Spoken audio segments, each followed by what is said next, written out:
Hello there, my name is Mid-Mask. You may not recognize me in this environment. Lo and behold, they caught me. I am in the time penitentiary, and they won't let me out. But little do they know that I am not stuck in here with them. They are stuck in here with me. Welcome back to the Mid-Mask channel. Today we're going to be talking about a very important topic, but of course, I have to, under obligation, tell you that many of you are still not subscribed. What are you doing? What? Are you trying to make me sad? But that aside, today's topic is actually very interesting and very important. And you, especially, should know about it. To the more experienced and jaded of the dungeon masters watching this video, some of this advice might be slightly obvious, but regardless, you might learn something, so maybe continue to give it a watch. Today we are talking about communication and why it is the dungeon master's most vital and important and strong and why it is the dungeon master's most important and useful tool. Communication is a very important tool that we use throughout our entire lives.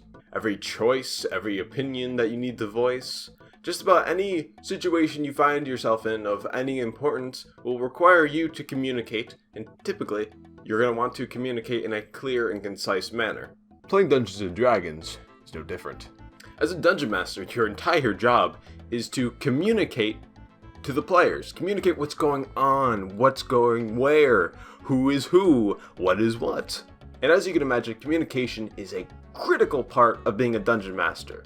Because without good communication, there are, vague rules, arguments between what is actually what, and I thought this was this way, and I thought that was that way, but no, you're wrong because I'm the dungeon master, and it's actually this way, and it just leads to frustration. So let's get into a few key reasons why communication is such a key and strong and essential tool to the dungeon master. Communication on many fronts is important because as a dungeon master, you are often describing the environment around the players. The way you directly speak to the player or players will directly influence how they picture something in their head and how they feel about going into some sort of encounter or adventure. The wording you use can change a simple castle into a royal fortress with gilded banners and a very esteemed gate filled with guards and merchants. Or perhaps even a decrepit derelict of what was once a regal home. Making sure your players just don't walk up to a castle and you go, it's made of stone. There's a couple guys in it, I think. Carefully choosing your words can really amp up your narrative as a dungeon master. So, what this all means is find new words and new ways to describe things in a short but descriptive manner. You don't need super long-winded, crazy detailed things about a castle or a house or a cave or what have you. All you need to do is make sure you describe it in a way that is narratively pleasing. There is no one way to do this. There are a million ways to do this. So find what suits you, what kind of wording suits you. If you're going for something a little darker or a little brighter in terms of theme, you might want to use different types of words. Communication also matters in a mechanical sense. Whether you're trying to teach a new player, or perhaps you are trying to just teach your players some new house rules that you came up with, being able to explain that in a manner in which they understand fully is very important. A misunderstanding of the rules can lead to lots of frustration and anger, or perhaps just complete confusion.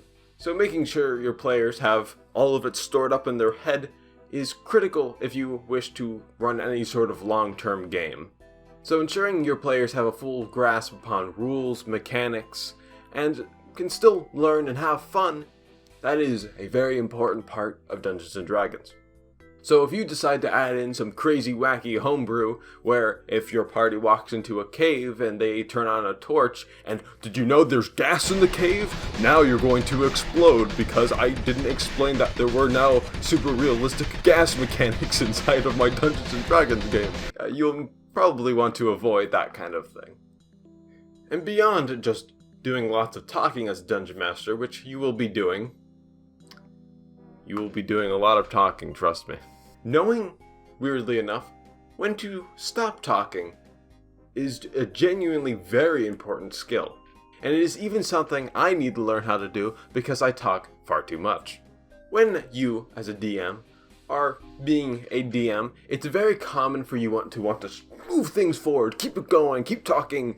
If there's a moment of silence, something's wrong, and you gotta add an NPC in here who's really funny. Look at this guy, he's an elf, and he's here to help you suddenly because I couldn't handle the 15 seconds of silence.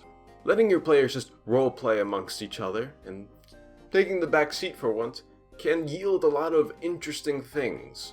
And also, if your players are all strangers to each other, they've never met before, maybe keeping things going for a little bit until they get comfortable with each other is something you want to do first.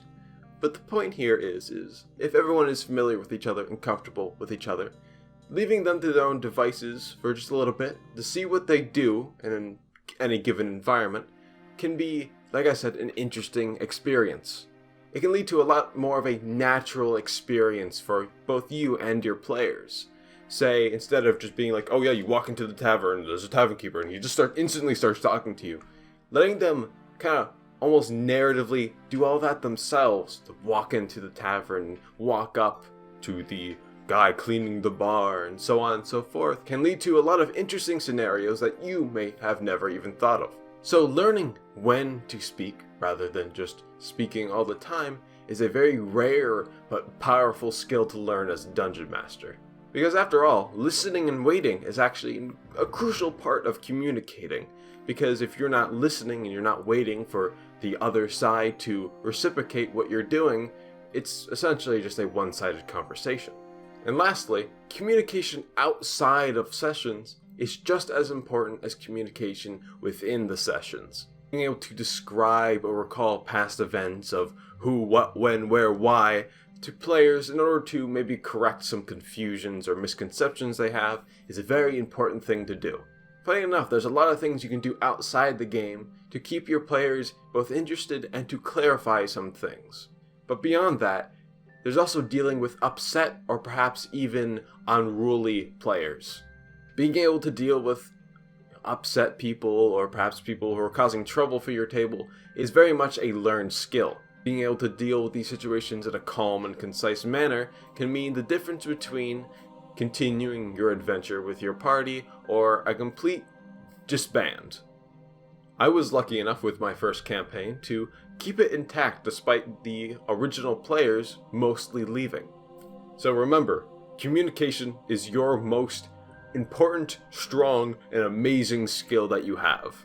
If you're shy or you don't like confrontation, and communication is often a difficult task for you, remember it is a learned skill. Not all people are great at it at first. I certainly am not. Behind these clear and concise takes are about 5 more takes of me mumbling. I also recommend, this is just a side note, watching other dungeon masters at work. Doesn't matter which dungeon master. There's plenty on YouTube, I'm sure. So, pick your poison and just watch how they communicate with their players. What you like about them. What are they doing right that keeps the players engaged? That is all from me. I bid you adieu. They will let me out of this prison one way or another. Adios.